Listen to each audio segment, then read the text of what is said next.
بسم اللہ الرحمن الرحیم۔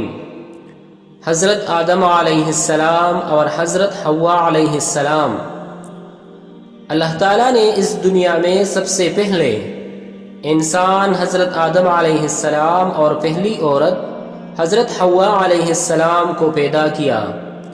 حضرت آدم علیہ السلام اللہ کے نبی تھے۔ اللہ نے انہیں ناموں کا علم دیا۔ حضرت آدم علیہ السلام اور ان کی بیوی حضرت حوا علیہ السلام پہلے جنت میں رہتے تھے۔ اللہ تعالیٰ نے حضرت آدم علیہ السلام اور حوا علیہ السلام کو حکم دیا کہ جنت میں جہاں چاہے جائیں اور جو چاہے کھائیں، لیکن اس خاص درخت کے پاس نہ جائیں۔ اس کے بعد حضرت آدم علیہ السلام اور حوا علیہ السلام اس درخت سے دور رہتے تھے۔ وہاں ایک بڑا مغرور شیطان ابلیس بھی تھا۔ شیطان ابلیس نے سوچا کہ میں انسان سے بہتر ہوں، کیونکہ میں آگ سے بنا ہوں اور یہ انسان مٹی سے بنے ہیں۔ وہ چاہتا تھا کہ انسان جنت میں نہ رہے۔ ابلیس نے حضرت آدم علیہ السلام اور حضرت حوا علیہ السلام کو گمراہ کرنے کی سازش کی۔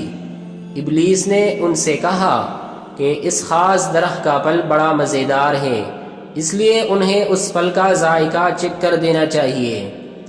حضرت آدم علیہ السلام اور حضرت حوا علیہ السلام نے اس کے کہنے پر جیسے ہی وہ پھل چکھا، انہیں احساس ہو گیا کہ وہ اللہ کی نافرمانی کر بیٹھے ہیں۔ وہ رو رو کر اللہ تعالیٰ سے اپنی غلطی کی معافی مانگنے لگے۔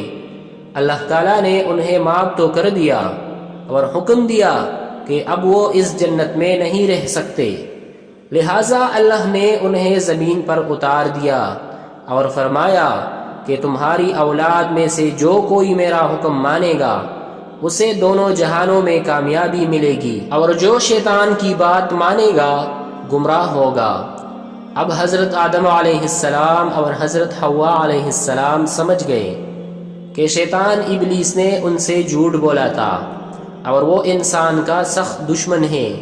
انہوں نے اچائی اور برائی کا فرق اپنی اولادوں کو سمجھایا اور یہ بھی بتایا کہ اگر دنیا اور آخرت کی کامیابی چاہتے ہو تو کبھی شیطان کی بات نہ ماننا، صرف اللہ تعالیٰ کا حکم ماننا، کیونکہ وہی عبادت کے لائق ہے۔ وقت گزرتا گیا اور انسانوں کی تعداد بڑھنے لگی۔